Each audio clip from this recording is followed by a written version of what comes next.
If you'll all stand for our grand entry, we're going to turn it over to our host drum. Please rise, host drum, take it away, bring in our graduates.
My name is Robert DePoe, President Robert DePoe of Salish Kootenai College, and let me be the first to welcome our graduates here this afternoon. Thank you for being here. And you can...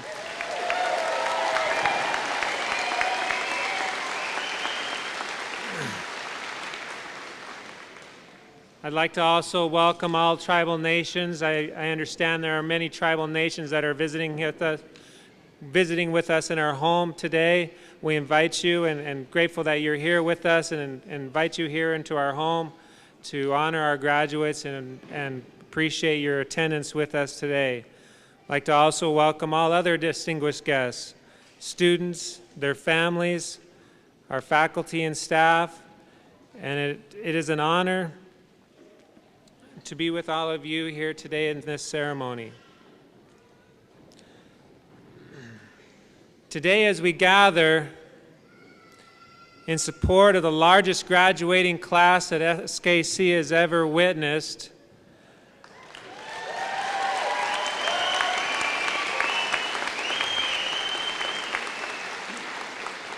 we are excited for them. We're excited for their future and where their future may lead. And we hope that they will continue to carry the spirit of the bison wherever their life paths will lead them. Salish Kootenai College, grounded in tradition, charging into the future.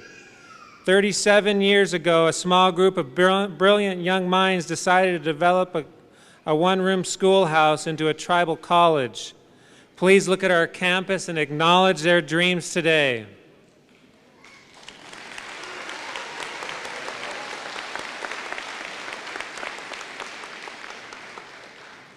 Today we are ever charging into the future. Across the street we are currently building a sustainable trade center that will cater to the vocational training needs of our community.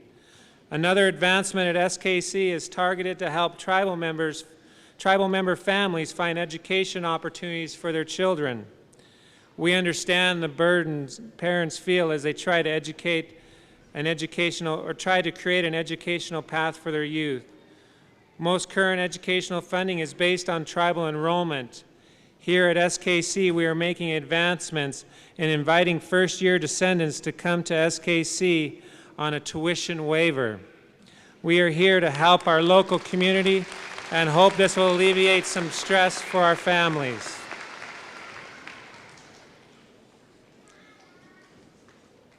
With that welcome, we have many more who would like to welcome our graduates here today.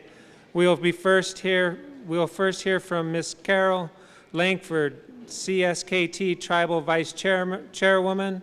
Followed by her remarks, we'll hear from Mr. Jim Durgalo, SKC Board of Directors Chairman, and then we will also hear from Ms. Francine Dupuis, SKC Foundation Chairwoman. We'll go to that point in our program. Ms. Carol Langford.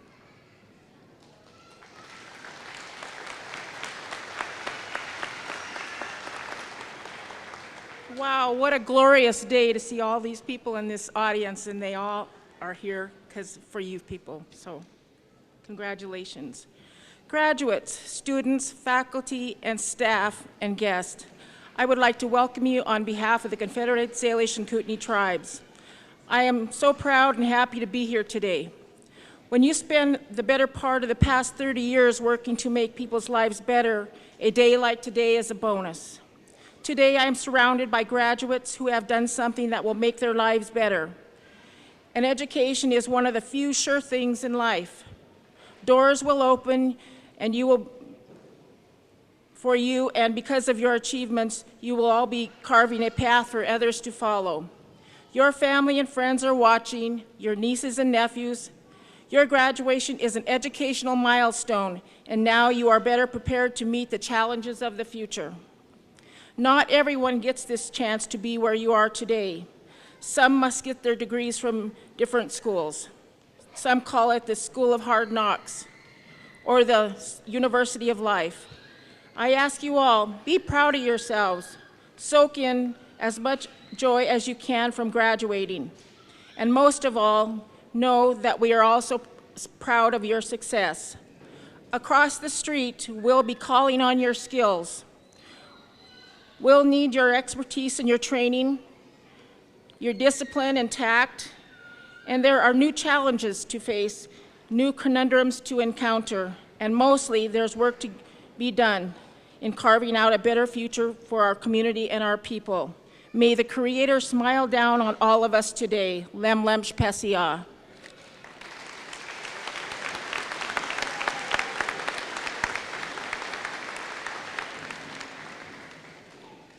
First of all, Hes Khalhal Shpesia.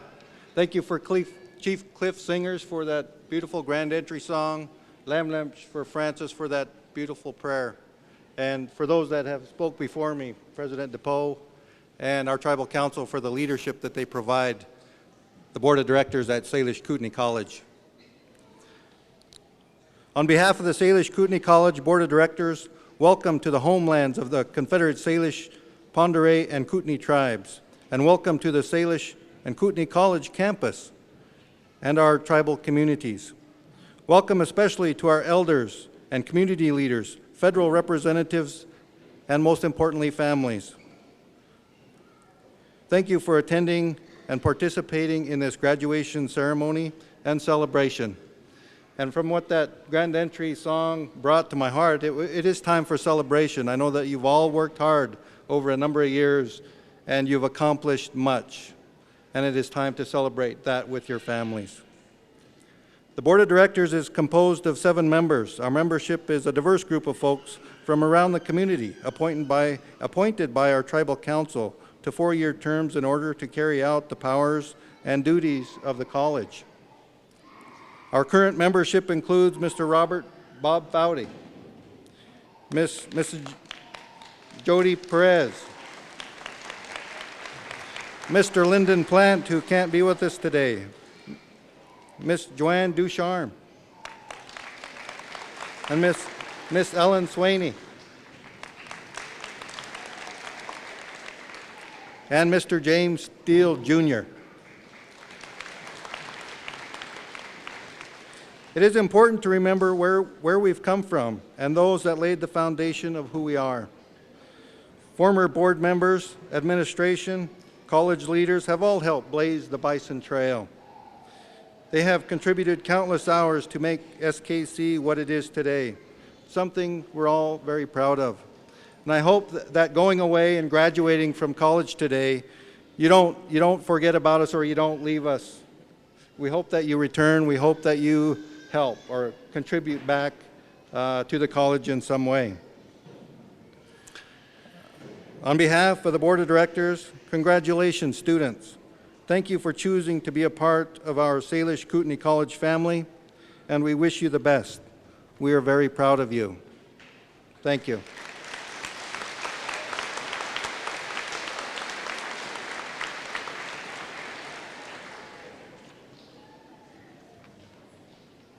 Kisu Kyukyet.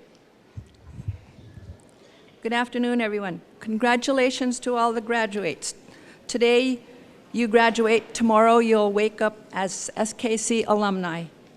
I'm here to welcome you and to tell you what it means to be an SKC alumni. You have joined the ranks of many who are doing great things and being leaders in their community and role models for others. Go out into the world and make a difference. We want you to be able to reach your dreams, your goals, and your potential. When you achieve all that is possible, it reflects back on SKC and your alma mater. As an SKC alumnus, you are our champions and faces of SKC. Wherever you go and when you are doing great things, it will encourage others to join SKC. Stay connected. Be a proud supporter of SKC, whether by keeping in touch with other alumni, buying SKC apparel, attending events, or SKC Foundation. Please share your stories with us so we can highlight your accomplishments, like the story I heard yesterday at the nurses' pinning ceremony. One of the awesome students getting her BSN degree did it while taking care of 5 daughters and working full-time. SKC Foundation has developed an online portal. With this portal, you can register and receive invitations to campus events, receive emails, and get newsletters and look up friends you want to stay connected with. I would be remiss in my duties as an SKC Foundation board member if I didn't mention you can donate to the foundation as well. Visit the alumni booth and find out more. Congratulations on a job well done. Here is a quote I use in my emails that I believe fits here very well. It's from a Salish woman named Morning Dove. Everything on earth has a purpose. Every disease has a herb to cure it, and every person a mission. Go and find your mission and do great things. Husukut Kootenai.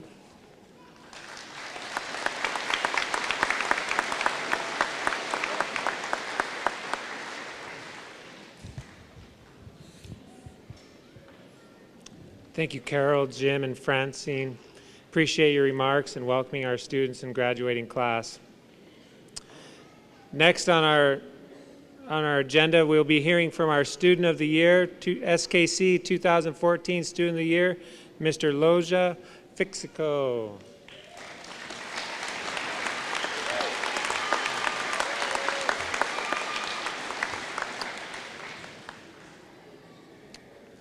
Let me fix this first. On my mother's side, my grandparents are Satch McDonald and Rita Gobert. On my father's side, I descend from the Seminole people all the way from Oklahoma. My mother is Judy Gobert and my dad is Mike Fixico. Thank you for coming here today. My name is Loja Fixico.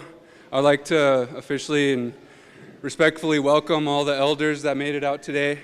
And I would like to thank the President DePoe and welcome the Board of Directors from SKC, the Secretary Arnie Duncan, as well as the student body and all the families that traveled so far to get here today.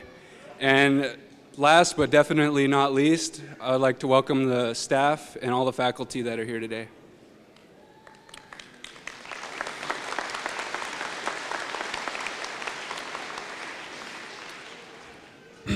Well, there's a lot of people here. I hope I don't mess this up. Today I'm going to talk about infinity. I'm sure a lot of you have heard that word, infinity. In my true belief, I feel like we are all infinite. Who in here believes that we have an infinite amount of love in our heart? Also, now we know where all the hippies are at, right? No, I'm just joking.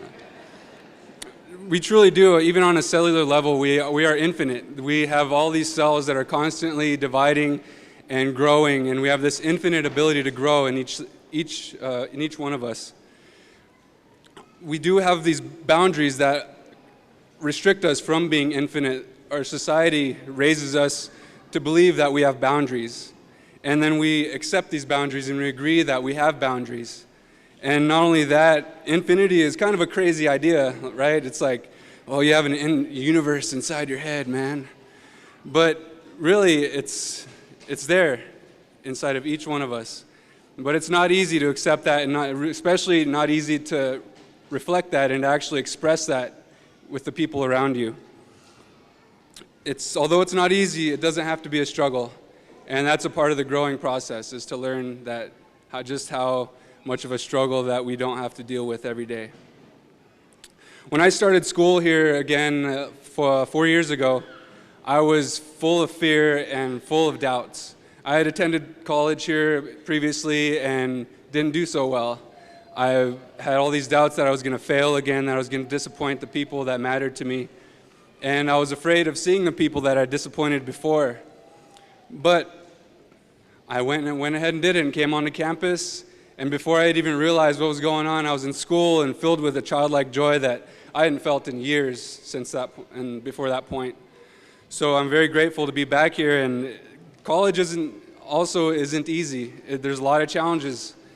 It's intellectually challenging for a lot of people, and it's very, very time-consuming. And people with families know just how challenging that can become as you continue into your studies. And really, it's exhausting, both physically and mentally, and there's lots and lots of change that happens when you start going to college. And a lot of people tend to get afraid of change. I know I'm one of them. But once we embrace those changes, again, it awakens that ability to be infinite within each one of us. There's also a lot of benefits to going to college. Since I started school, I've participated in all sorts of internships. Some of them have brought me to the other side of the world, down to Australia and Tasmania and New Zealand.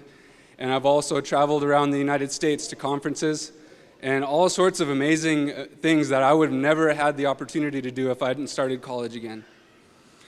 And not only that, I was given all these gifts, the gifts of knowledge, all these awards, the Student of the Year award, being given scholarship opportunities and then being awarded with those scholarships.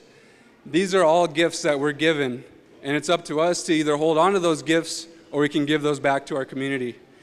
Just like this infinite potential within us all, it's our duty to give back because that was given to us, so it's up to us whether or not we're going to give back. And I would just like to say that just like life, all of these gifts are temporary. Just like life is temporary, it's a gift that was given to us, and eventually we're going to give it back. We need to acknowledge these gifts, and just like life, the gifts are temporary, just like all the pieces in our life, they're eventually going to go back to where they came from. So we must pass on our gifts to the people around us. We need to pass on these gifts to the next generations, and we need to pass on these gifts to the living world that sustains us, all of us. We are infinite, and once we accept that as a people and as individuals, there are no boundaries. We can love and create and be beautiful far beyond what society has conditioned us to believe. So with that, I would like to say, yes, we are infinite, and we need to pass that on. Pass it on. Thank you.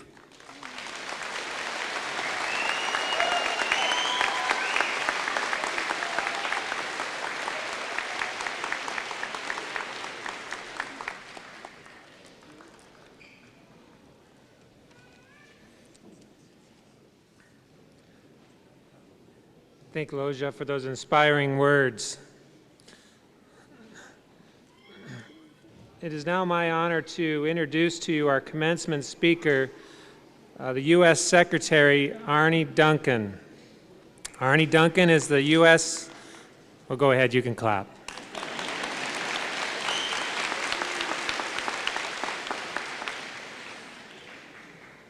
Arne Duncan is the 9th U.S.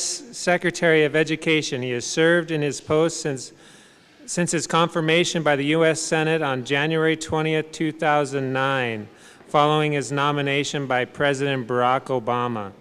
Duncan's tenure as Secretary has been marked by a number of significant accomplishments on behalf of American students and teachers.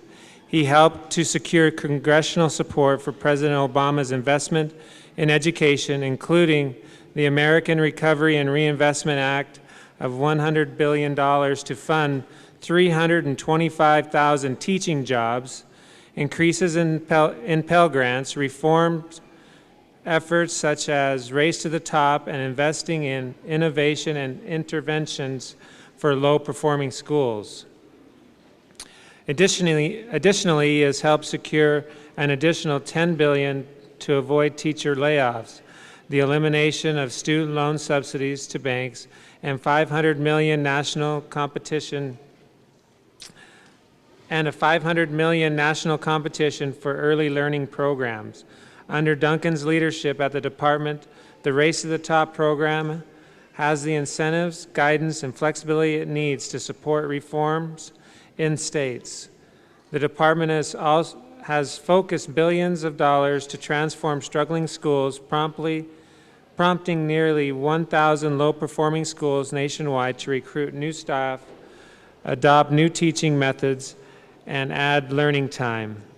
He has led new efforts to encourage labor and management to work together as never before, and their new collaboration is helping to drive reform, strengthen teaching, create better educational options, and improve learning. During Duncan's tenure, the department has launched a comprehensive effort to transform the teaching profession.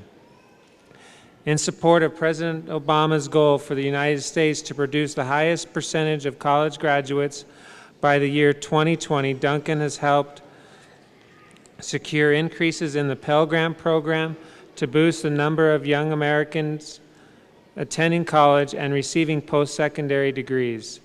He has begun new efforts to ensure that colleges and universities provide more transparency around graduation, job placement, and student loan default rates. With income-based repayment programs introduced during Duncan's tenure, student loan payments are being reduced for college graduates in low-paying jobs, and loans will be forgiven after 10 years for a person in certain public service occupations, such as teachers, police officers, and firefighters. Before becoming the Secretary of Education, Duncan served as the Chief Executive Officer for the Chicago Public Schools, a position he held from June 2001 through December 2008.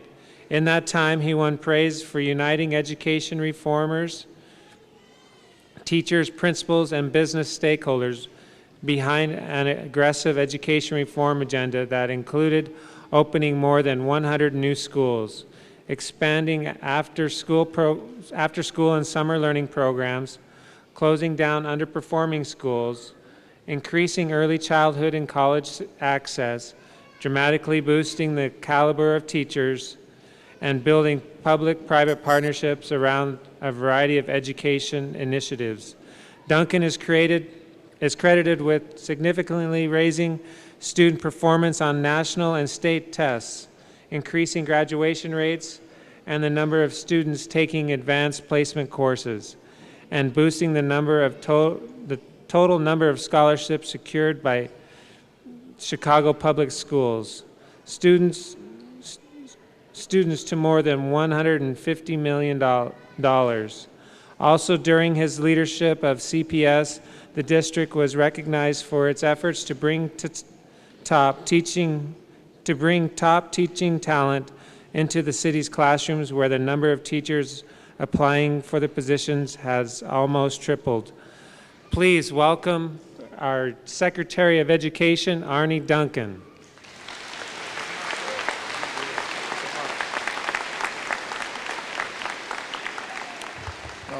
Good afternoon, and thank you so much, President DePoe, for that kind introduction.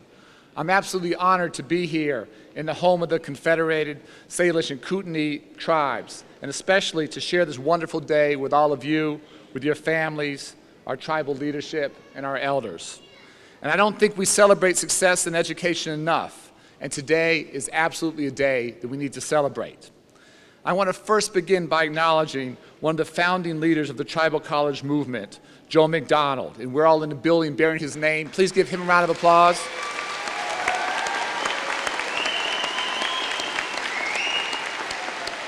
His daughter Tracy is here. Thank you so much for what you and your family have done. So to all the graduates here and to all the families and friends, you testify to your school's motto, grounded in tradition and charging into the future. And I love that motto. And today I want to take a few minutes to talk to you, our graduates, about how a college degree from SKC can both ground you in tradition and prepare you to charge into the future. Graduates grounded in tradition remember and cherish their roots. And I'm confident that you're going to give back to your tribal communities, even if you decide to pursue a career far from home. But what does it mean for you to charge into the future in what has become a more knowledge-based and globally competitive economy? First, I think it's about pursuing your passion and getting up every single day and doing what you love, even if you wouldn't get paid to do it. What motivates you and gives meaning to your life? Find that path and pursue it with everything that you have, and in it, you will discover your genius. And second, it means that you'll manage uncertainty and adapt and be creative. Everyone has setbacks, but not everyone has an SKC diploma.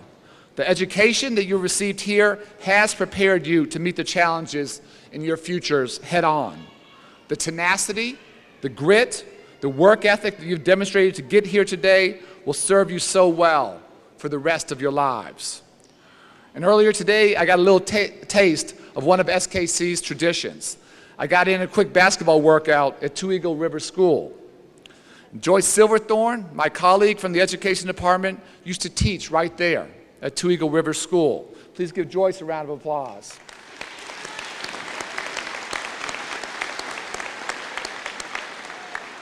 And I know how proud and honored she is to be here today and share this day with you. When I was growing up, a little bit far from here in the south side of Chicago, playing basketball meant being grounded in our tradition there. And I'm so glad to see that same tradition here. And I want to congratulate both the men's and women's teams here, 30-win seasons, winning the AHEC championship. Please give those athletes a big round of applause.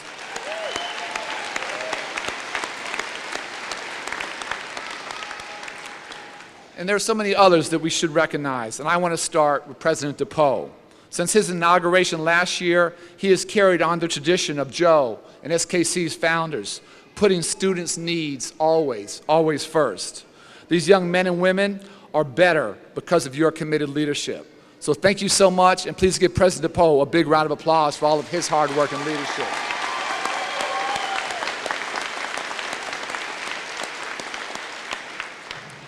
Some of you may know a little bit about his story, and for those who don't, I want to say a few words about him. I promise I'll be brief because he's a very humble man, and he asked us not to talk too much about him. When President DePoe was a young man, college didn't work out for him the first time around. He enrolled in Northern Idaho College but dropped out after his first semester.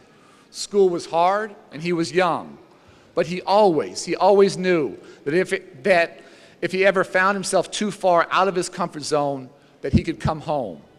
And so he did, to work in a lumber mill in Polson. But he knew that his path to fulfillment and to success and to finding his genius ultimately depended on him getting a college education.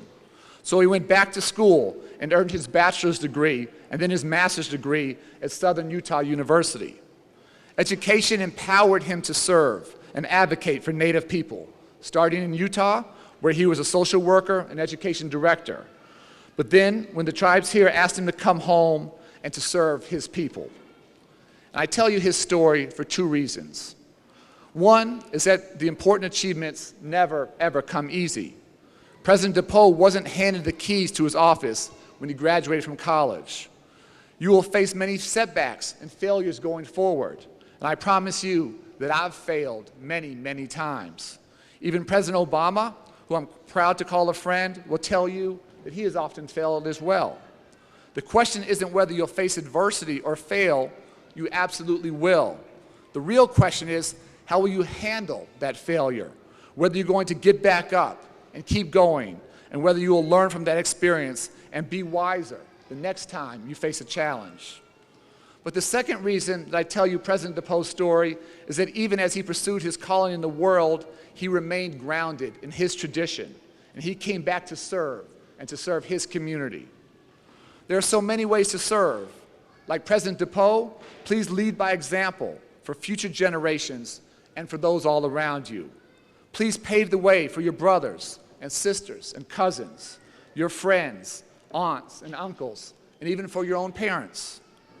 Prove that with determination and dedication, your voice, and more importantly, your example can make a difference, not just here on the reservation or in Montana, but across the country. In so many ways, you, our accomplished graduates, and this college have already shown cutting-edge leadership while remaining grounded in your traditions. SKC was recently selected by NASA to launch a satellite, Bison CubeSat, next year. You are the first tribal college in the nation and one of just 33 colleges across the entire country to earn that honor, alongside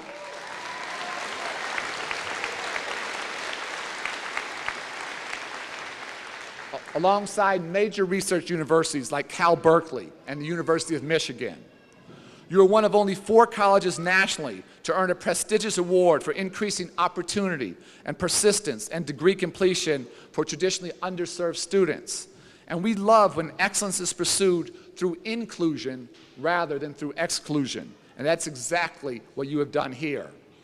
Through the Broadfield Science Secondary Education degree program, you are challenging an unjust opportunity gap in science and engineering. It is devastating not just to Indian country, but to all of America, when just 0.2% of all workers in science and engineering occupations are American Indian or Alaskan Natives.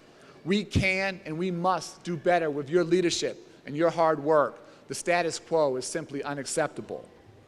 And when the National Native American Iron Workers program ended, you fought to bring welding to Pablo, and you won. This year, 5 students received American Welding Society certifications, completing their first ever welding course offered here at SKC.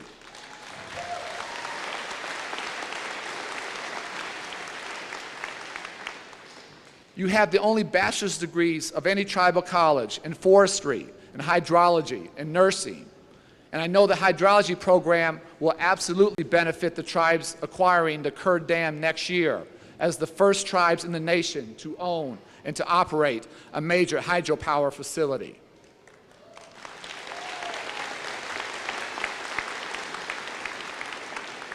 Now, even as you have promoted cutting-edge skills and the jobs of the future, you have not forgotten your past. In just a year's time, you've doubled the enrollment in your Tribal Historic Preservation Program, the only major of its kind in the nation. And you're preparing a generation of culturally competent teachers whose pre-service training has helped prepare them to inspire the hopes and dreams of their students going forward. There's no form of leadership more important than teaching or rewarding and helping to prepare the next generation for success. Being grounded in tradition doesn't mean just studying the past. It means using your knowledge to look forward, to shape and influence the future. If you have any doubts about the relevance of knowing history and tribal tradition outside of the Salish and Kootenai country, just look to my home back in Washington, D.C. We're currently having an important debate over the name of our city's football team. And I agree with President Obama, there's absolutely time for that team to look for a new name.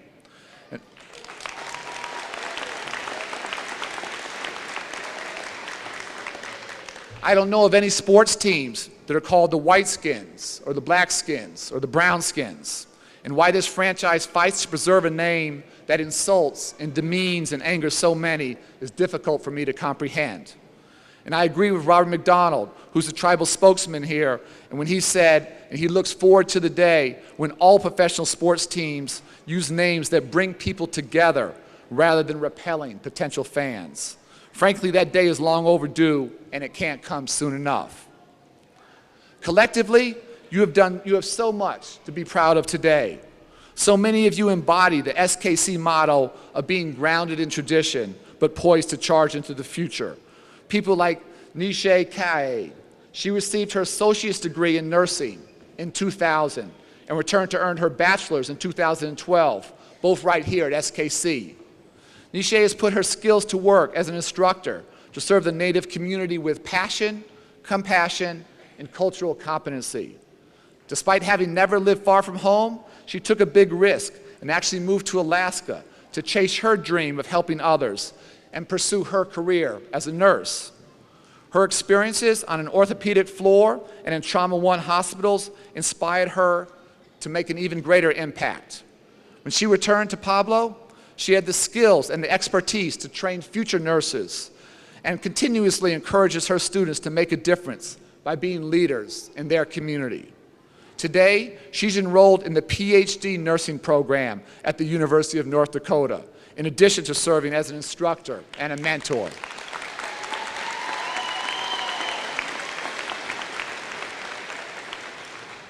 That's how she is leading by example and demonstrating the power and the importance of being a lifelong learner.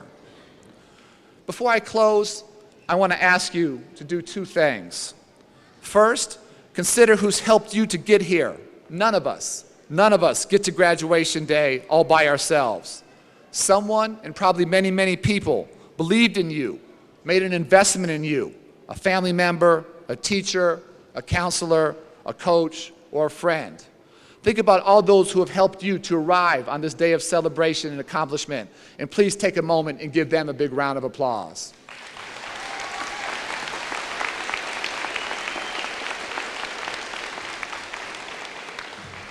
And my second and final request is to please remember to pay it forward. that commitment and that investment that was made in you. Pay it forward, not necessarily to the person who helped you, but to someone who you will help in the future. Today, we are all here to celebrate and to recognize our graduates as both leaders and examples to those who will follow in your footsteps. That's a powerful and important role. And the truth is that we all need help at some point. And that's a core idea behind a new effort that President Obama is leading to help young men of color, including Native boys and young men, called My Brother's Keeper. Whatever challenges you've faced, whatever obstacles you will overcome, SKC has prepared you for this moment in your lives. And today we celebrate you, our next generation of Native educators, scientists, nurses, business people, and tribal leaders. And I can't wait to see where you will lead this community, this reservation, this state, and our nation. Coming here, I love seeing the signs on Highway 93 heading to campus. I understand they're written in Salish as you head north, and in Kootenai when you head south. And that's a great way to represent tribal legacies and traditions. I've heard that whenever you see the beautiful Mission Mountain Range coming over the hill, you know that you're home. And thanks to all of you for letting me experience your home for the day. You are all grounded in tradition, but charging into the future. So please, collectively, lead the way. Lead with courage, lead with passion, and lead with a determination to make a difference. Thank you so much for letting me share in this momentous day. Congratulations. I wish you all the best. Thank you so much.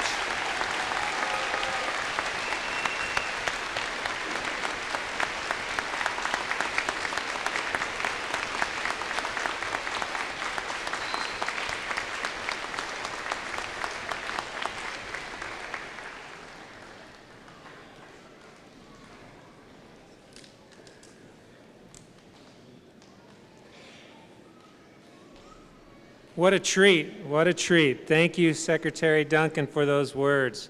Appreciate it. Appreciated all your words that you've shared with our graduates this afternoon and those who've participated so far in our program. It is an honor for us right now, and in speaking about grounded in tradition, to focus on those who continue to support SKC. And so we have a few awards that we would like to give out at this time, and if I could turn the time over to our Vice President of Academic Affairs, Sandra Boham.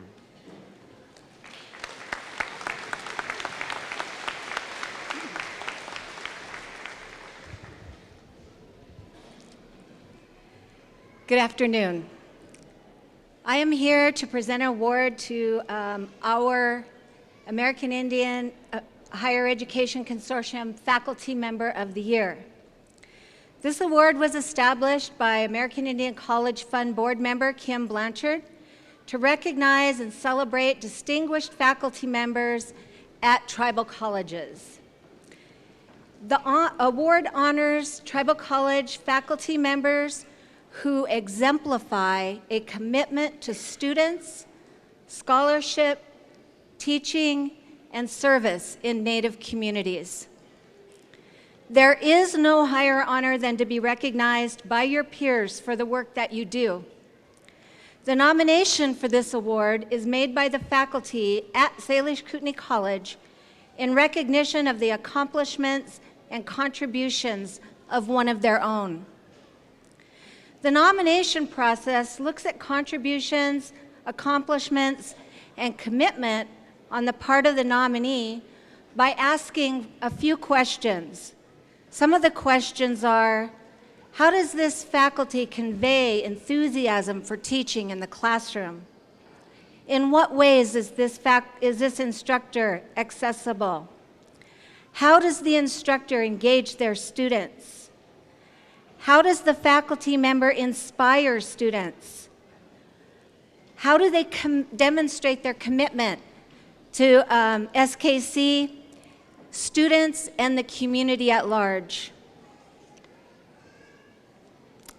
Well, our nominee is passionate about modeling best practice teaching methods for pre-service teaching students and does so by designing courses that guide them to produce educationally sound teaching materials to take with them out into the field and emulate when they teach their own students.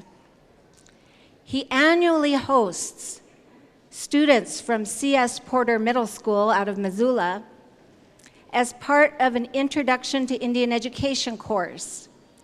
This course requires SKC students in the education program to provide Indian education for all learning experiences for the visiting middle school students. I believe this year there were 60 students that participated in that event. Another example is that he arranged for his students to provide professional development in the area of technology to Pablo Elementary School teachers as part of their Computers in the Classroom course. The training was so successful that the principal wrote a letter to the president of the college expressing his appreciation for the quality and professionalism of the students. He was impressed with the quality of the professional development that they were able to deliver as students. He volunteers in a number of college committees. The Martin Luther King Committee, which organizes events aimed at heightening awareness of historic and current social justice issues. He organized the Salish Kootenai College Interfaith Peace Panel event, where he invited spiritual leaders from different perspectives to address the question of what unites us. The Goodwill Committee emphasizes the positive acts of kindness performed by individual employees across the campus whose actions otherwise go unnoticed, and he serves on that committee. Any of his students can tell you that he is always accessible. He is never too busy. He will always take the time with a student. And so I would now like to present to you the 2014 AHEC Faculty Member of the Year in the Department of Elementary Education, Doug Ruman.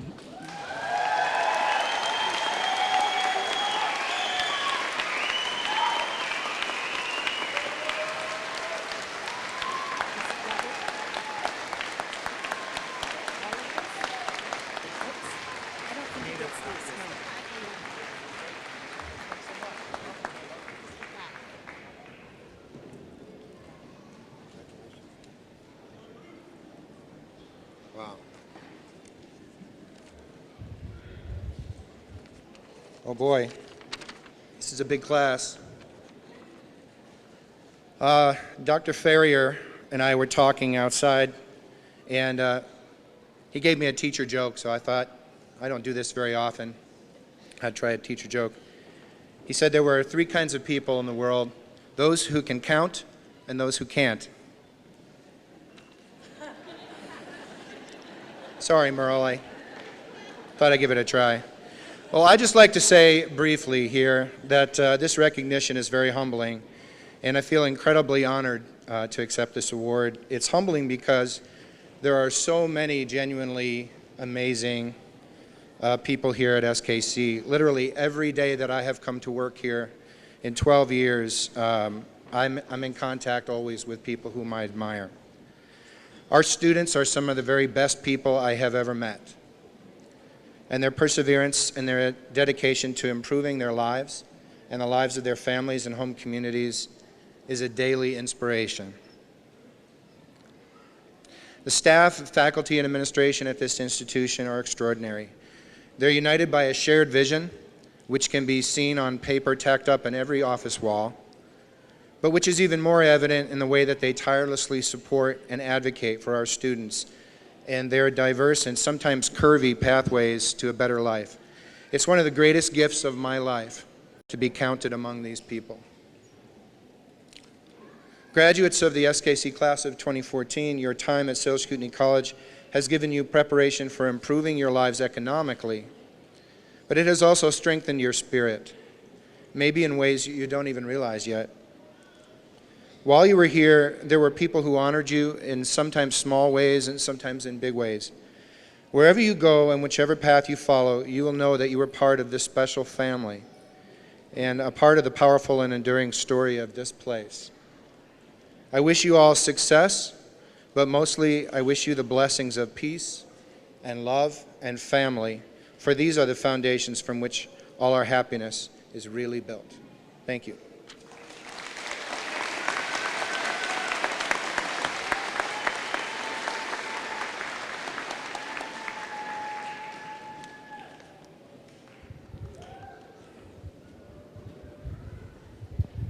We've come to the point in our agenda that is very special. It gives us an opportunity to recognize elders, traditional leaders in our community for the contributions that they've given not only to the college but to the community as well. And I'd like to ask members of the board to join me in this presentation. This is the honorary degree award. Salish Kootenai College annually awards honorary degrees primarily to tribal elders to acknowledge contributions to tribal education. This degree is the highest honor that Salish Kootenai College may confer upon an individual. This degree exemplifies people who have contributed to the education fulfillment of the tribes.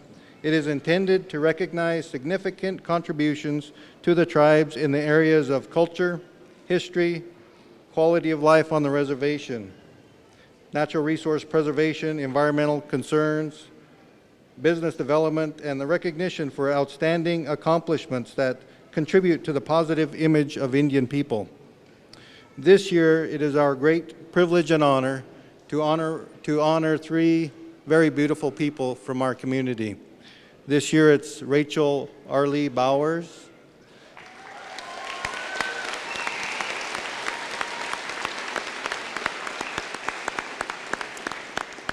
Tony Inkashola Sr.,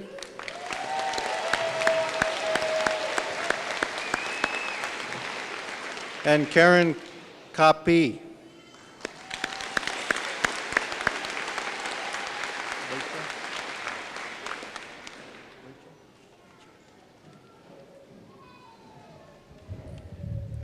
Jim asked me to say a few words about Rachel Arlie Bowers. But before I begin, I want to acknowledge everyone that's up here on stage. Thank you for all your good words. Great student speech. I really appreciated that. And from Francis, as I listened to Francis and the student speech, I thought of something about putting the two together, and that was the notion of infinity and family. When I look at Rachel, I see my yaya, Mary Combs Felsman, her auntie. I also see her mom, Frances Bordeaux. And I want to acknowledge, before I forget, her sisters that are here today, Darlene and Laureen, as well as her many other siblings, brothers and sisters, and other family who couldn't be here today. Rachel, we are proud to award you the honorary degree from Salish Kootenai College. It is the highest degree we can award. You have dedicated your life to your family, your community, and your Salish culture. Rachel was born December 16th, 1941, to Frances Marie Bourdon, Matt Arlie, and Joseph Arlie Sr. She attended school in Missoula and graduated from the 8th grade at Missoula Washington School. She attended Flathead Valley Community College until Salish Kootenai College opened. She attended the Institute of the American Indian Arts in Santa Fe, New Mexico from 1985 and 1986. She attended the University of Montana in 1986 and 1987. Rachel spent 23 years at Agnes Vandenberg's encampment from April 15th to September 15th every year. She taught and helped at St. Ignatius K-12 Indian Studies program. She served with JOM Title I, Title II, and Title IV as vice president. She served on the PTA committees at the Ursulines and St. Ignatius School. Rachel was on the committee that formed Two Eagle River School. She worked for the Montana Low Income Program and helped to get food stamps and commodities on all reservations in Montana. She also helped to get the Head Start program started and worked for the Community Action Program. She sold her first buckskin dress and accessories to the Smithsonian Institution in 1984. Her beautiful, distinct beadwork encompasses the world, from Europe to China, the Philippines, New Zealand, Russia, Austria, India, Sweden, Italy, France, and Canada.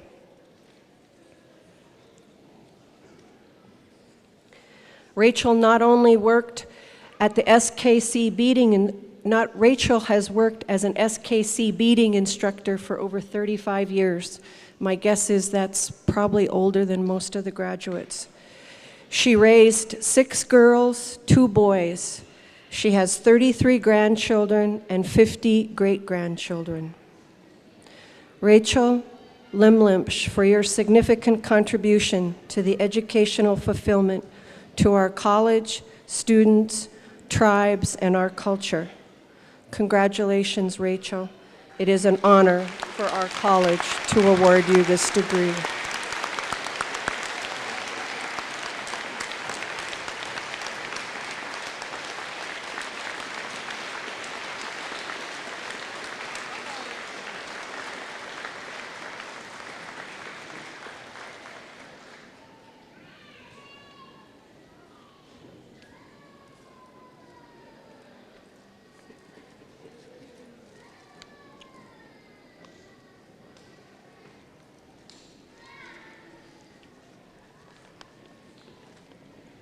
I'd like to thank all of you for being here. I'd like to thank all the graduates who were able to come in and accept their awards. All of the faculty, the staff, the people who were instrumental in helping keep this college going. This was only a dream to me. I sat and spoke to Jerry Slater when he was just a counselor at the St. Ignatius School District, and I was traveling to Kalispell and to Missoula to go to school. It was difficult because I worked 3 jobs and raised my children. I said, if we just had a school here, I wouldn't have to do it. But we worked here probably 2 years at the same time we were working on the Two Eagle River School. And it was only an alternative school to bring back the heritage of our people. When President Kennedy was in office, which is a very long time ago, they enacted a law that said, if you do not have a written language in your tribe, if you do not have your historical sites preserved, if you do not have a burial ground, if you do not have a spiritual place to honor your people, you are not an Indian. You know, that kind of scared me. I spoke to my father, I spoke to my elders, I spoke to all of the people that I could. They were trying to terminate us, and they've still been trying to terminate us as a tribe. know that if they succeed in terminating our tribe, if you're not educated enough, there'll be no more. My great-grandparents, Louis Combs and Mary Ann Combs, and my grandmother, Rosie Combs, and my great-grandfather, Henry Matt, all told me that they wanted me to stay being a teacher to our people. I went to school. I got up for the bus at 6 o'clock in the morning. I was on the bus by 6:30. I didn't get to school until 8:30 in the morning. And it was the same way coming home. I would get home at dark. I'd leave at dark. But when I came home, I had to sit with my elders and teach them how to read and how to write. I made a promise to them that I would teach my people whatever I could. I've been offered many jobs throughout the United States, and in Europe I was offered a job in the Louvre. But my people come first. As each of you go home, I want you to look at your elders. They're an unwritten book. That unwritten book is what you need to put in your heart. That unwritten book won't be written or heard unless you hear it from your relatives, your elders. I don't care if you're Indian or non-Indian. We have homesteaders here that had gone through the trials and tribulations that we went through ourselves. They had to fight for the land too.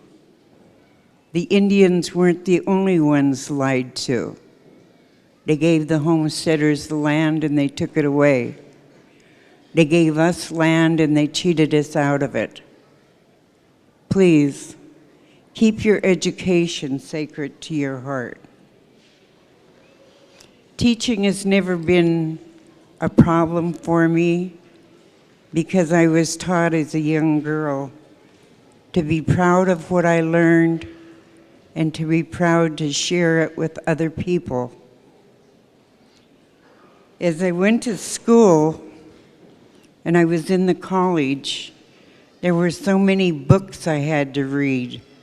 They were tomes, I think. They weren't books. But I thought, why do I need to know all of this? Why do I need to use all of this? Where am I going to use it? But after I finished college, I realized that I had communication skills I didn't even know I had. And now I enjoy teaching because I get to watch my students grow from seeds into flowering, blossoming artists.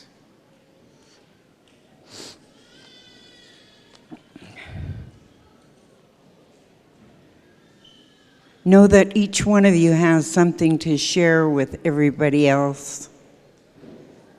And please keep your hearts in good spirits. There is an end to the road. Thank you.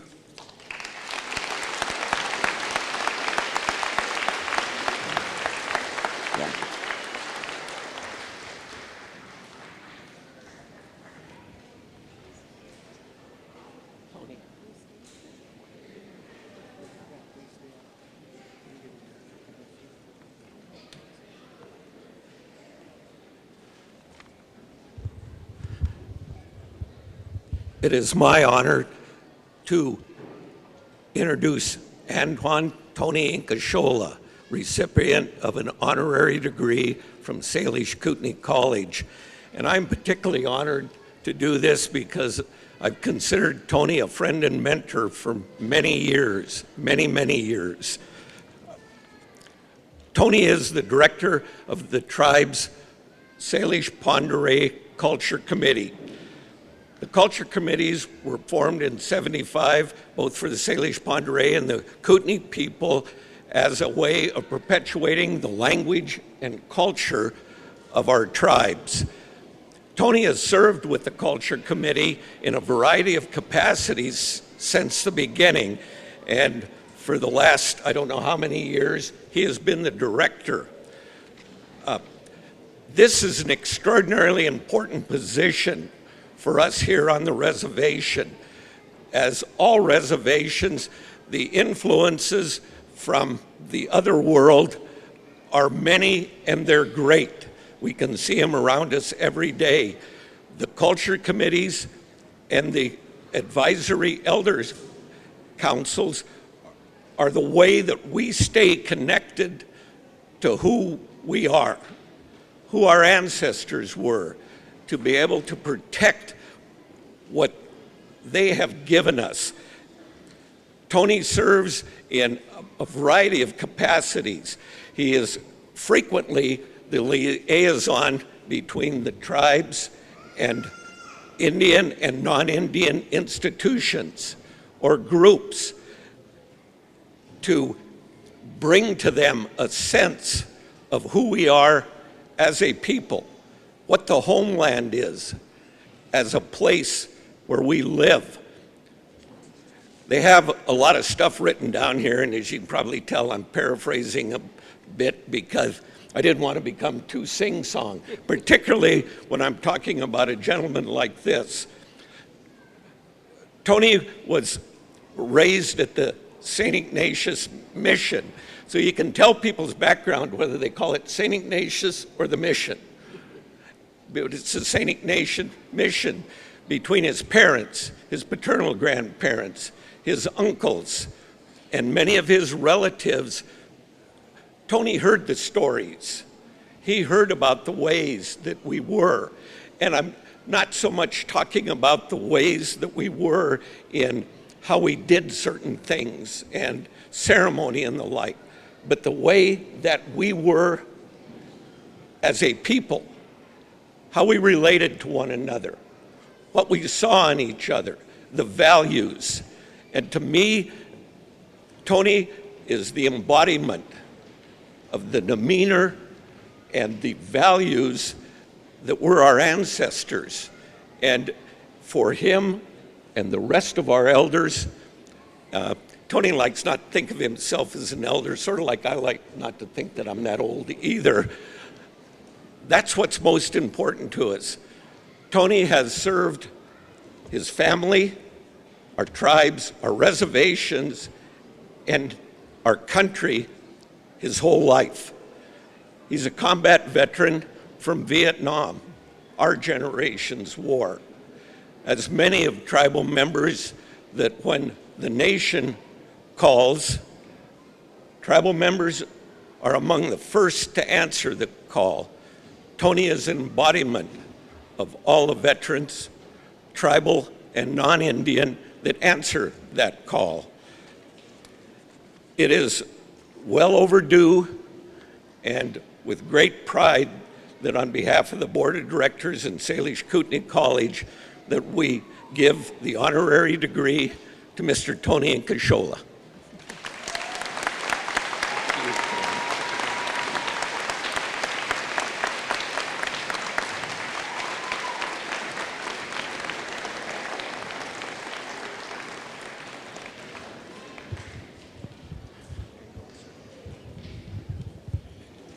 I'd just like to say a few words. I'd like to thank everyone. Go ahead, be seated. I'd like to thank everyone who made this day possible. For all of you graduates, parents, for all of us here, education has been taught for thousands of years. Education is what brings us to where we're at today. Education is what our hopes and dreams are based on for our future. Education starts from the day you're born. and doesn't end until the day you leave. I wanted to just say thank you to all of you, especially to the graduates. Graduates, congratulations. You have a bright future ahead. We hope that you have the same opportunities that we did, the same things that were left for us by our parents, our ancestors. We hope that you have that wisdom to carry those on, carry those hopes and dreams on. Just want to say thank you. As in every household, every success story, you know that we as men, males, are always up front, are always taking the credit. But we all know that the credit and the things that we get are because of those behind us. Those women that have pushed and helped us to succeed. Our silent partners in many cases. My grandmother who raised me when my mother passed away when I was 1.5 years, taught me everything that she knew and passed down to me, and gave me the guidance and encouragement to be who I am. For the first 27 years when she passed away, for the last over 40 years now, my wife has given me that support, that encouragement, and who has stood behind me for everything. So in many cases, we forget to think of the people who brought us here, the people who really made us who we are today, from our ancestors all the way down to today. So I want to thank all of those people, especially the women who made it possible to be who we are today. Thank you.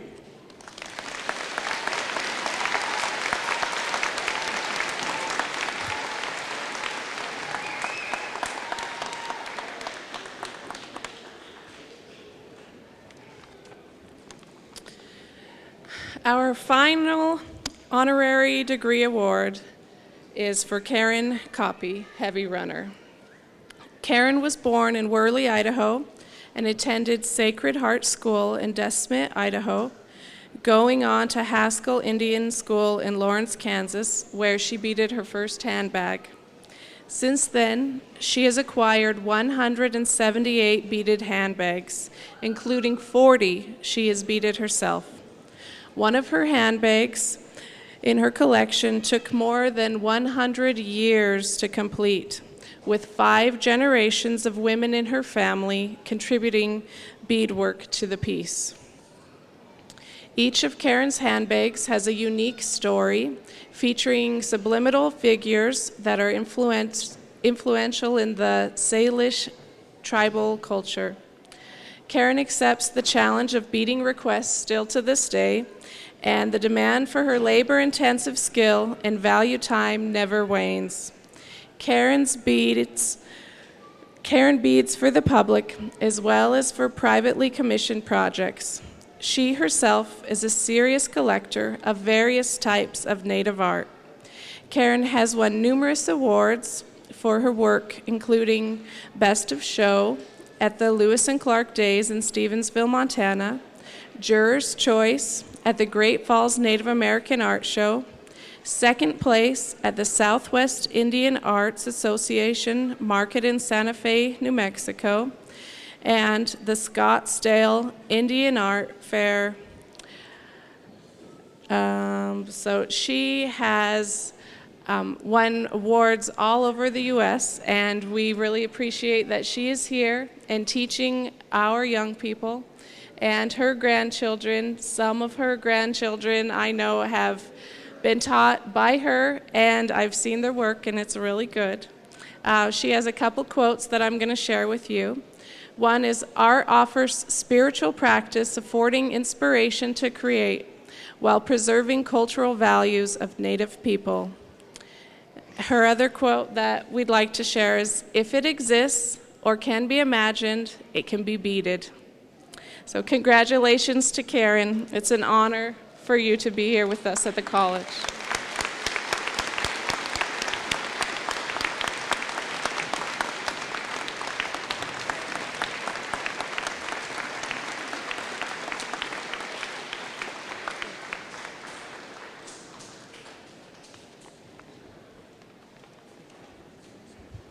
I'm kind of short. Can you hear me now? Did I get it low enough? Yeah? Hello?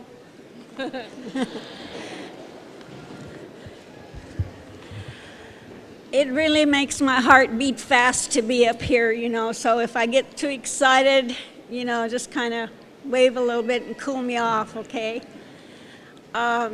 This is really an honor. I've won lots of awards and lots of prizes, but the very best prize is from you people where I live. Doesn't matter about the Santa Fe people, the people in Canada, the people in New York who say you're good, Karen. It's the people, it's you who say I'm good. That makes me feel so proud to be a member of the Salish Kootenai tribe. So thank you very much.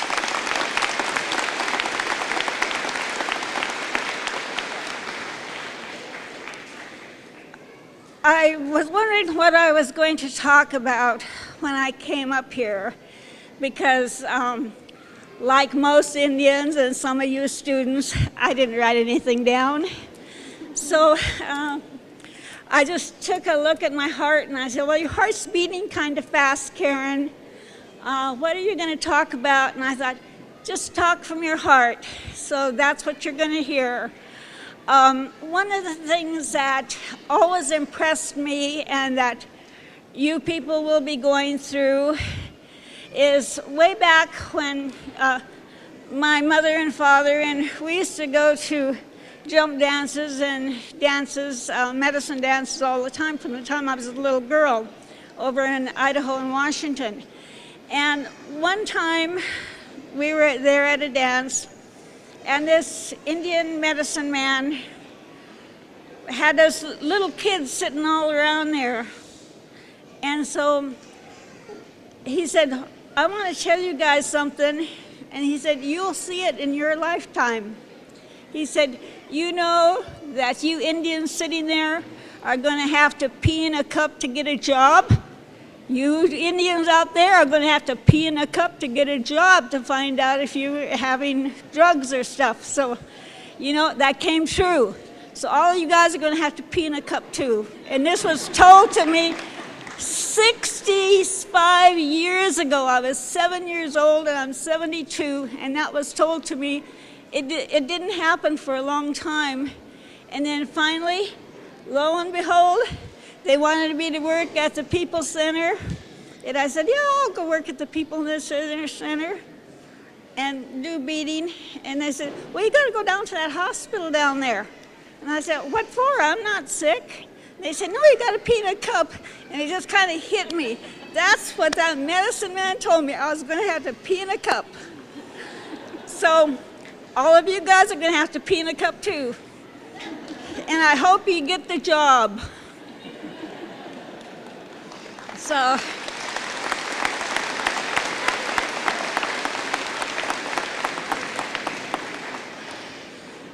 another thing I want to tell you graduates too, that these are some of my life experiences, and I think those are the best stories to tell anyway. So you don't want to hear about the degrees and stuff, you know. I have a couple of them, too many anyway. So anyway, the next story I'm going to tell you about is I went to another medicine dance, and you know, the the medicine people were doing their thing and whatever, and us kids had to sit there and be quiet, you know. And they were coming around and they were giving little things away. This medicine man was giving little things away. And I must have been about maybe 10 years old. And the medicine man gave me a pack of cigarettes. And I gave the cigarettes back to him, and I said, no, I can't have these, I don't smoke.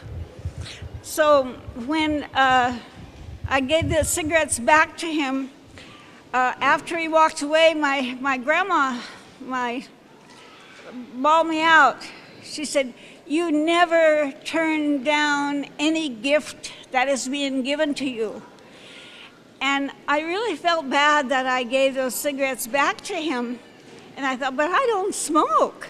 So I went around the corner and somebody asked me to get him some coffee or something. So I got him some coffee and brought him back. Then this other man sitting there said, do you have a cigarette? It just hit me. Oh, I was given that cigarette so I could give it to somebody else.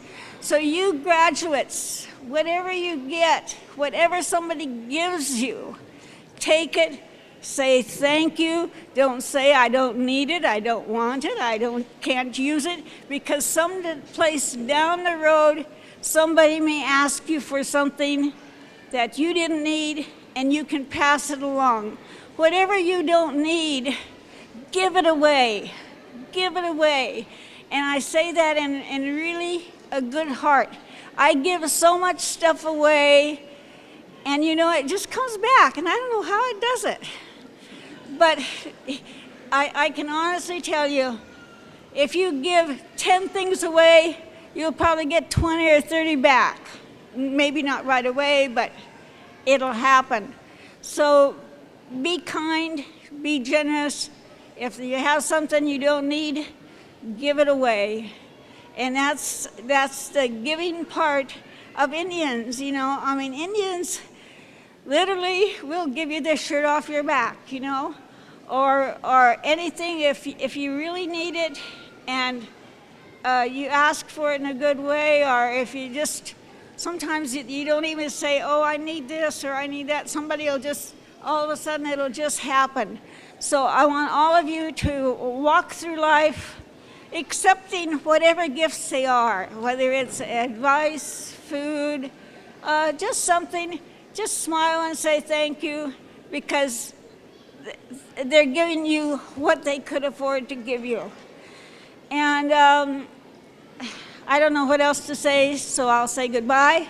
Thank you. Have a good life and love.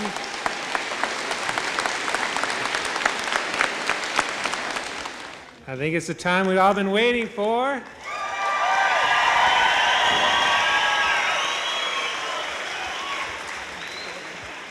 But before we get started, let's give a round of applause to our honorary diploma awardees today. Thank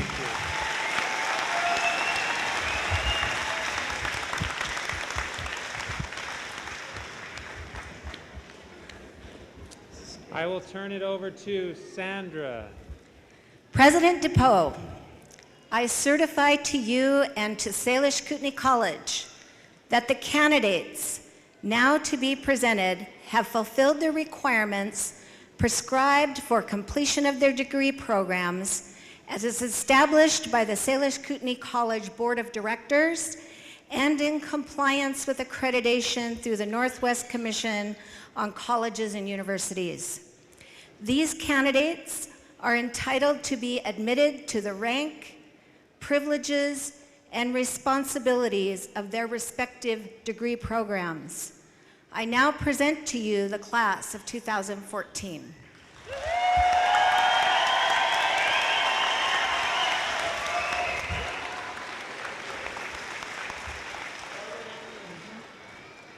As president of Salish Kootenai College, I accept the work, the desire,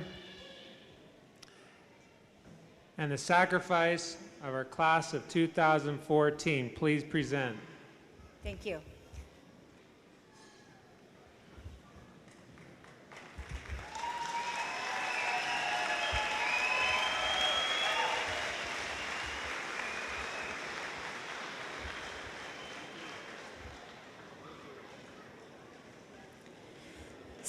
Jacob Samuel Feisner, Bachelor of Science Hydrology.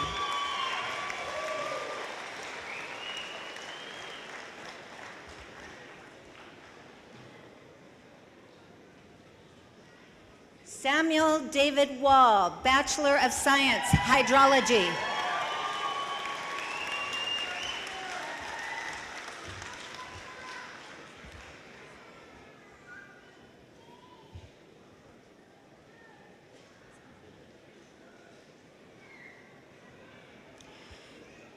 Nicholas Andrews, Associate of Science, Hydrology.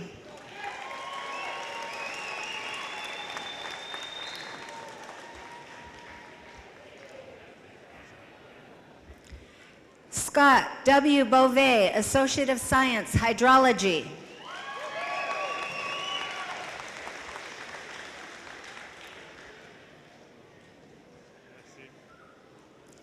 Vincent Paul Medicine Horse, Associate of Science, Hydrology.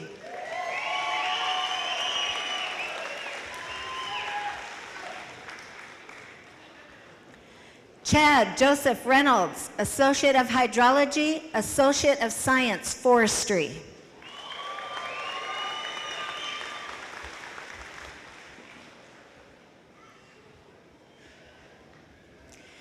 Matthew Stephen Weingart, Associate of Science, Hydrology.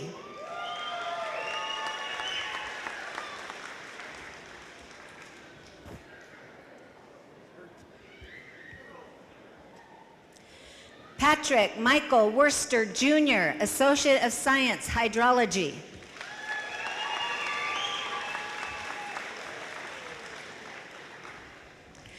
Katrina Amanda Marie Joseph, Bachelor of Arts, Psychology.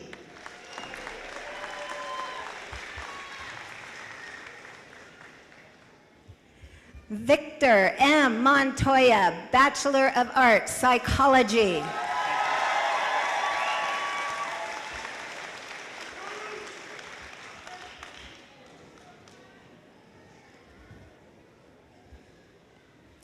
Gregory Earl Shoemaker, Bachelor of Arts, Psychology.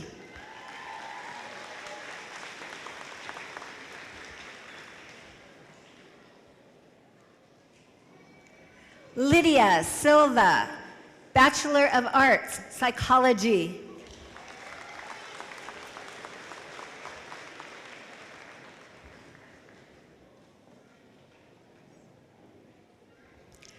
Teresa Rosalie Areve, Associate of Arts, Psychology.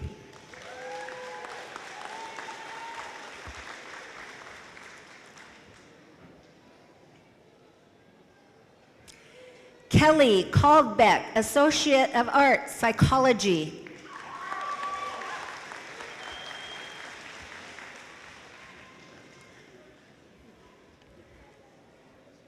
Charnel Rose Catholicking, Associate of Arts, Psychology.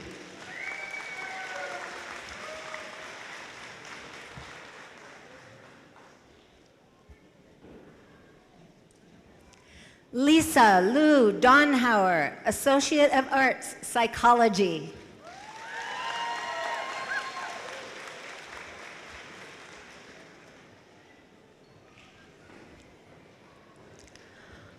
Autumn Marie Diller, Associate of Arts, Psychology, Associate of Arts, Chemical Dependency Counseling.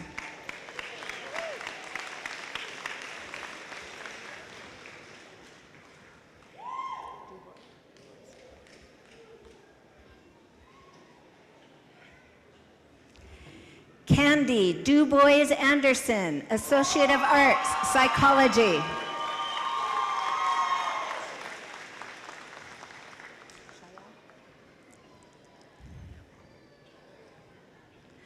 Azalea Shael Hanway, Associate of Arts, Psychology.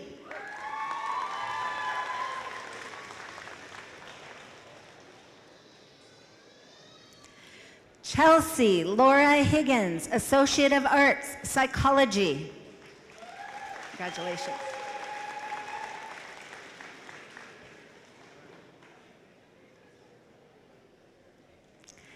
Sarah McGee-Morjo, Associate of Arts, Psychology.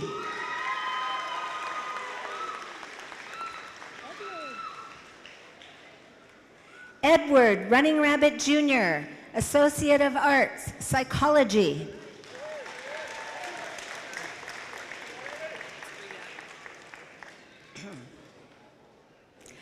Ria Pierre Paul, Bachelor of Science, Early Childhood Education.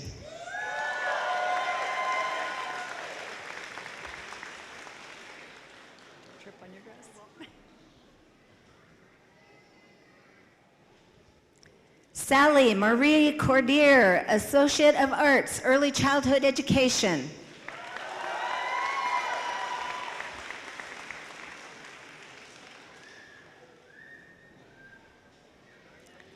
Jordan Fisher, Associate of Arts, Early Childhood Education, Associate of Arts, Elementary Education.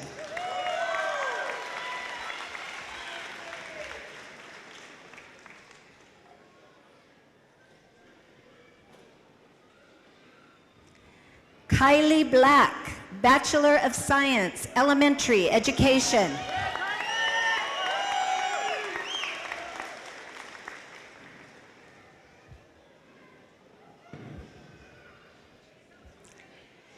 Egan Scott Black, Associate of Science, Elementary Education, Bachelor of Science, Elementary Education.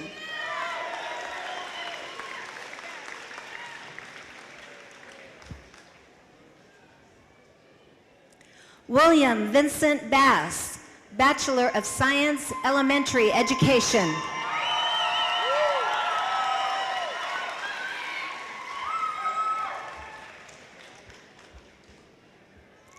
Jessica Arlene Charette, Associate of Science, Elementary Education, Bachelor of Science, Elementary Education.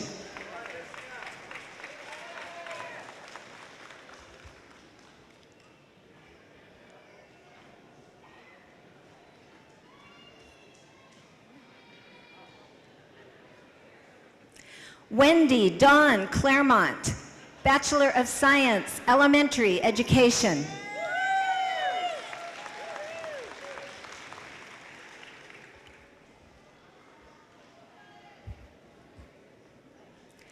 Sully Ray DeRoche, Bachelor of Science, Elementary Education.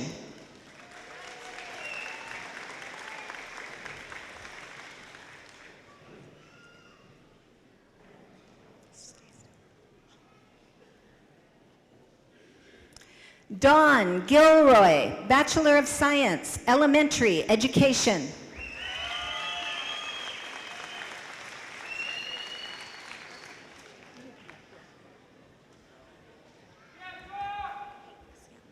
Alicia Hakes, Bachelor of Science, Elementary Education.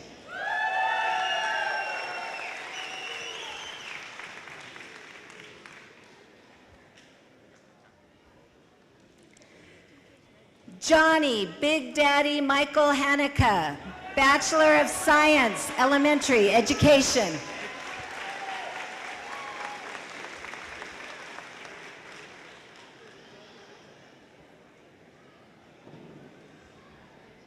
Cassidy Johnson, Bachelor of Science, Elementary Education.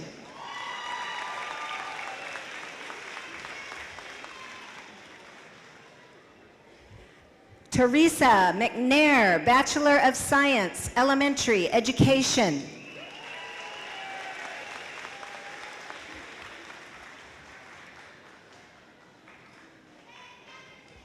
Shannon Salisbury DePoe, Bachelor of Science, Elementary Education.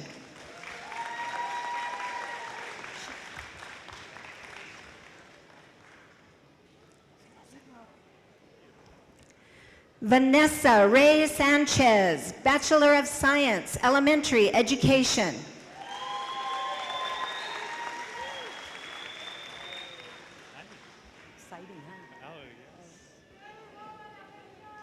Brian Terry, Bachelor of Science, Elementary Education.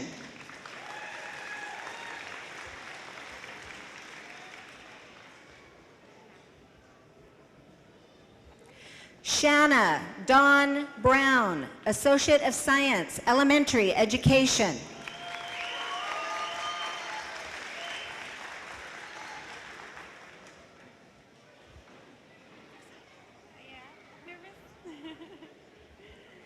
Tara Chi, Associate of Science, Elementary Education.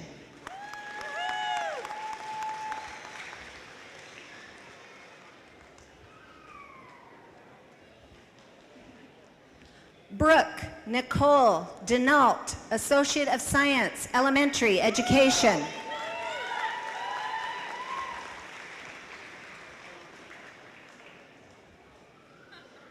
Matt Flatlip, Associate of Science, Elementary Education.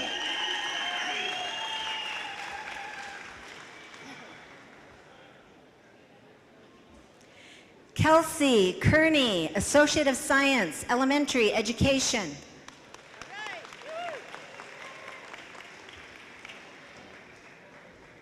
Joseph Kearney, Associate of Science, Elementary Education.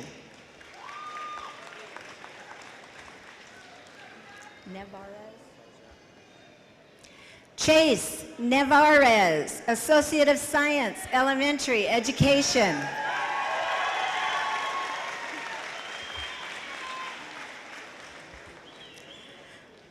Letitia Winnett rides at the door, Associate of Science, Elementary Education.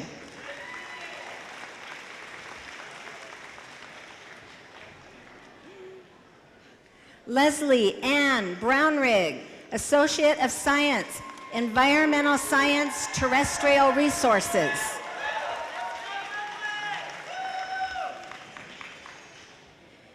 Gary Lesser, Associate of Science, Environmental Science, Terrestrial Resources.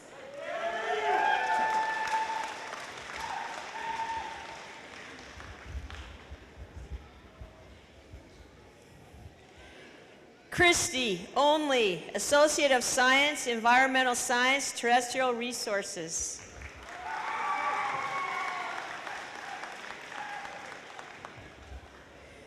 Mackenzie Ryan rides at the door, Associate of Science, Environmental Science, Terrestrial Resources.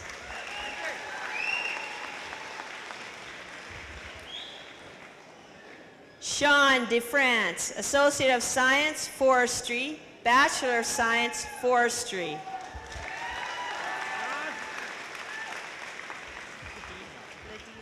Ladina Bigman, Associate of Science, Forestry.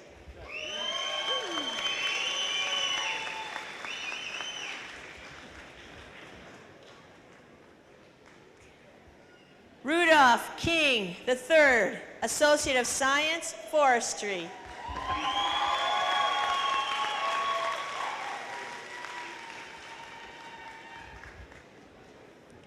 Jonathan Stone, walking for his father, Jason Stone, who is receiving an Associate of Science in Forestry.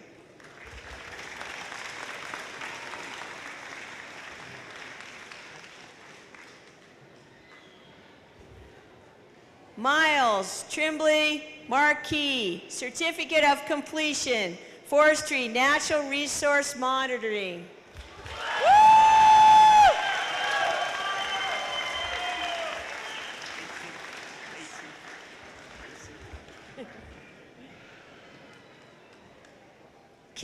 Stephen K. Acey, Bachelor of Social Work.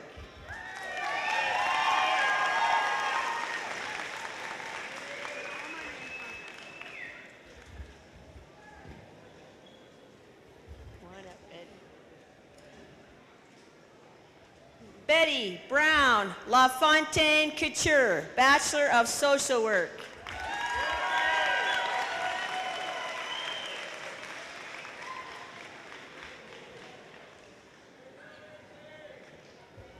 Arlene Emmanuel, Bachelor of Social Work.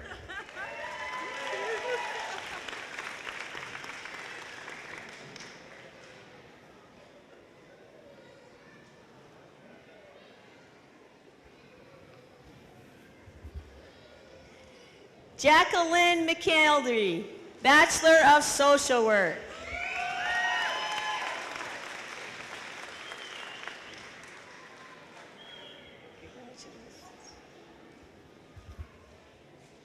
Xavier Paul Oldchief, Bachelor of Social Work.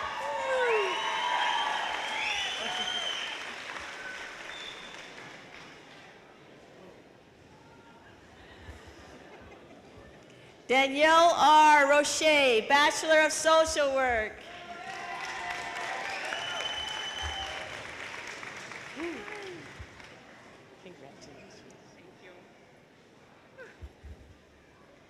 Crystal M. Williams, Bachelor of Social Work.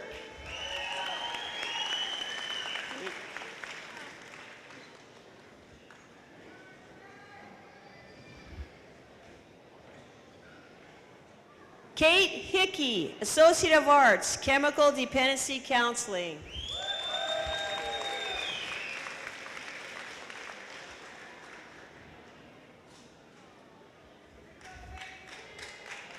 Ashley Wolfblack, Associate of Arts, Chemical Dependency Counseling. You're doing great. Congratulations. Yes. Bryson Ross Calico, Bachelor of Arts, Business Entrepreneurship.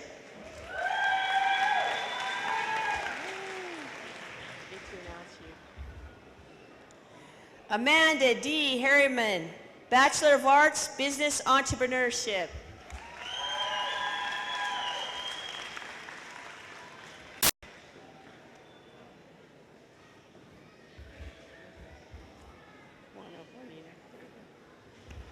Juanita Irvine, Bachelor of Arts, Business Entrepreneurship.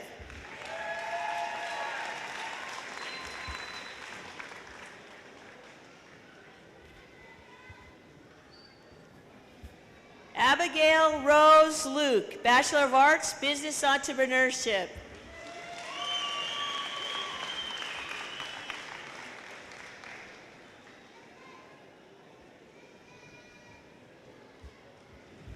Desiree Dawn Nault, Certificate of Completion, Native American Studies, Bachelor of Arts, Business Entrepreneurship.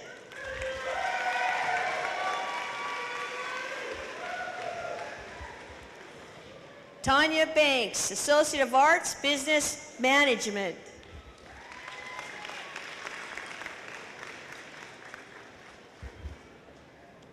Chiffon Alexandra Clark, Associate of Arts, Business Management.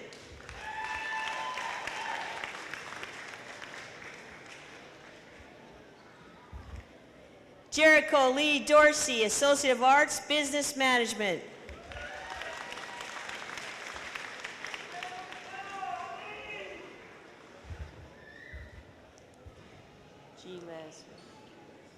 Michael Ray Giles, Associate of Arts, Business Management. Congratulations.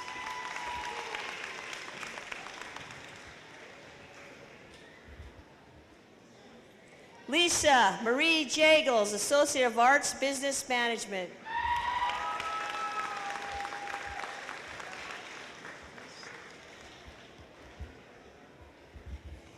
Ashley A. Jones, Associate of Arts, Business Management.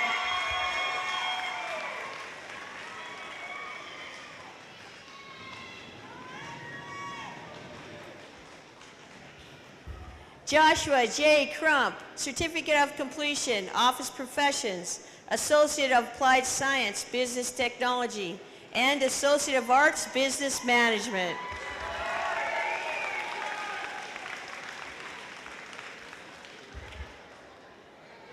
Rena Ladd, Associate of Arts, Business Management.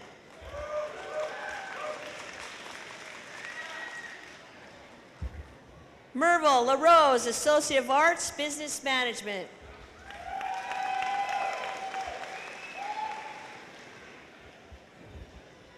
Tyler Michelle Leslie, Associate of Arts, Business Management.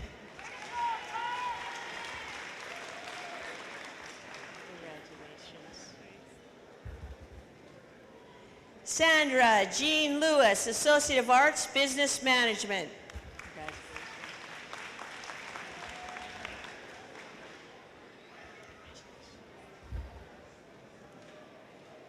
Danielle Louise Peterson, Associate of Arts, Business Management.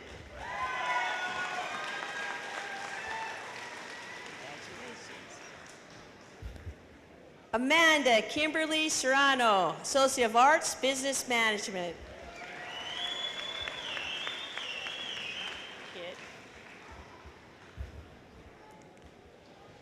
Merle C. Kit Adams, Bachelor of Science, Nursing.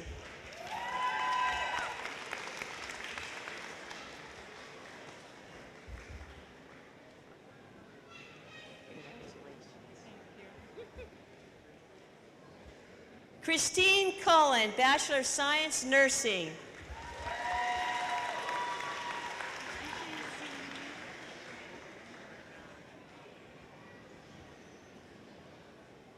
Nikki Grimwood, Bachelor of Science, Nursing.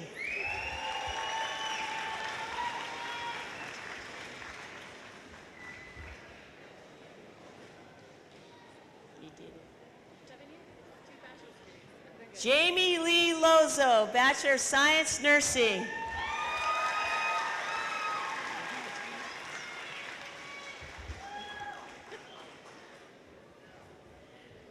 Roquel R. Peppian, Bachelor of Science, Nursing.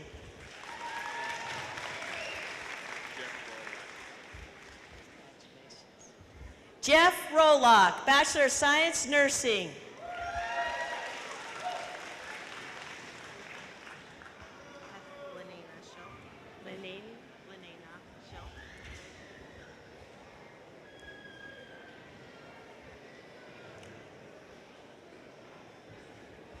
Heather Lenena Schilt, Bachelor of Science, Nursing.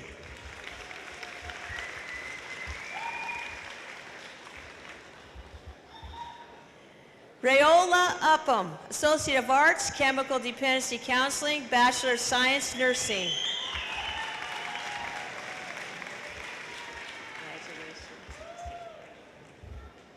Miranda May Burns, Associate of Science, Nursing.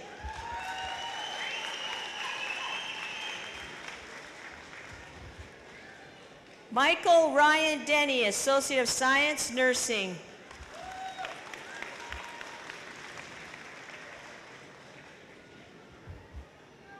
Corrine Marie Louise Franklin, Associate of Science, Nursing.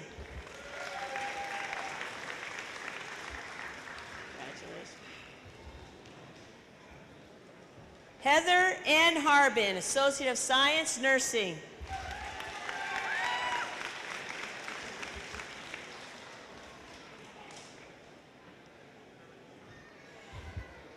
Valerie Jean Johnson, Associate of Science, Nursing.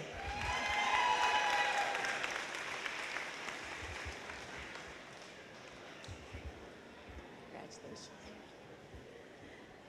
Diamond Workman, Associate of Science, Nursing.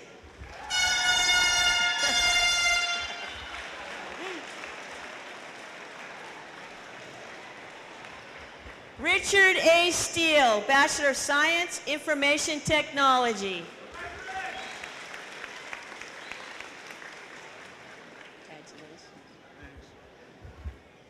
Zachary D. Dumontier, Associate of Science, Information Technology.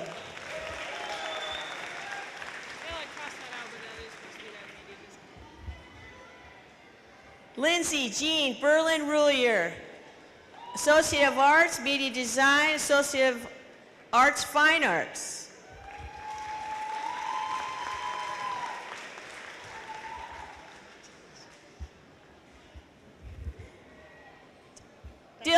Diane B. Fiorentino, Associate of Arts, Media Design.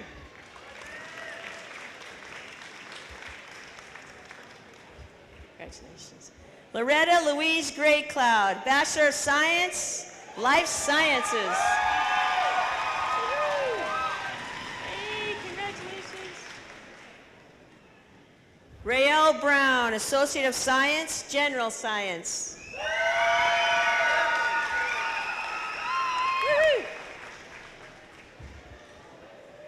Mariah C. Freelander, Associate of Science, General Science.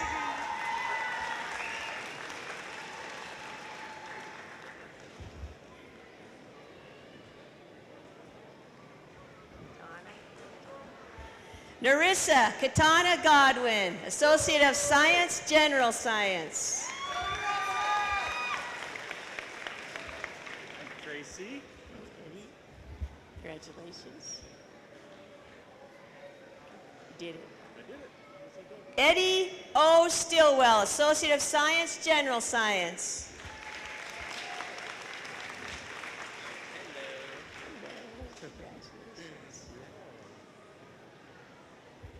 Alan J. Summers, Associate of Science, General Science. Thank you. I take it.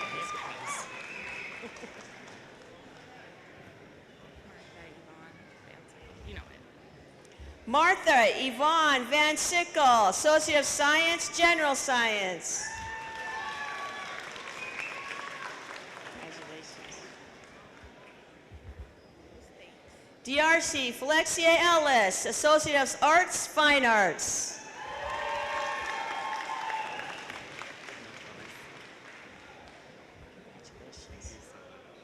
Daniel T. Beavers, Associate of Arts, Native American Studies. Congratulations, Pat. Patrick J. Cheapstick Jr., Associate of Arts, Native American Studies.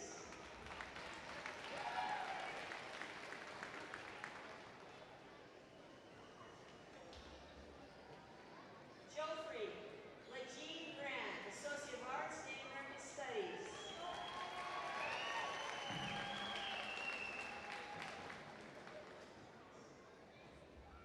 Christopher Lefton, Associate of Arts, Native American Studies.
Thank you. We have so many things to be thankful on this fine day. We ask the Creator to look upon each and every one of us this afternoon. We ask that He protect us and guide us in our future, especially those graduates who have turned a new leaf and started a new chapter in their lives. We ask the Creator to continue to support and guide them in whatever direction that they may go. We ask the Creator again to thank all of our elders, all of our ancestors, all of those who are responsible for getting us to where we are today. Most of all, we want to thank our Creator for this beautiful, fine, happy day, happy occasion for our graduates. We hope that in whatever direction they go, that they be protected and under your watchful eye. We want to thank all of those responsible for creating this fine day for us. Please look after our teachers, after our professors, after our leaders, and again, our future leaders that are coming. Please give them the guidance and the support they need. I now pray in a language that has been around for thousands of years.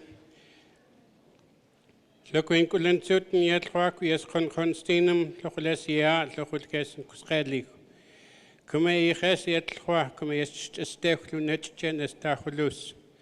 Kume isent kultets buus lukbach mis luasia luhul. Kulchemotion to squid. Kekes konomistum lukep ochot kekes busumistum yetlwa luke kulchemotion. Kume is all kushit as an konomist yetlwa lu as kutundit as an bielsi yels nats reiminten. Come as hot shit, come duck as jam to never channel as we Louisi to channel sit to the cities. Yet walk as empty, as in PLC to Holesia. Come to meet, come case and columnist. To meet, come case question to good miss look at what most look against booze. As all shit was yard look up hot, as yard look as in Scredic West Sade.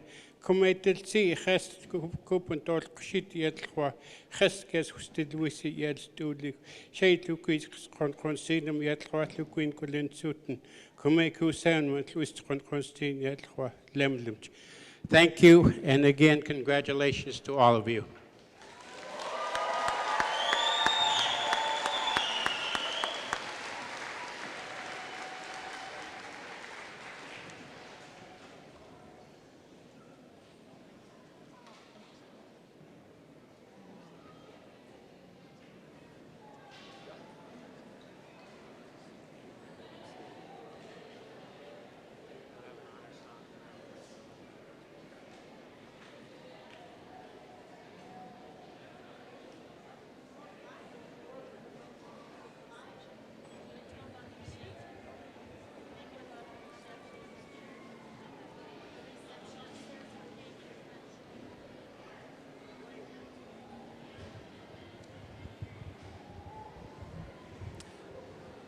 I've neglected to announce that there's also cake and punch upstairs, a little reception after the ceremony.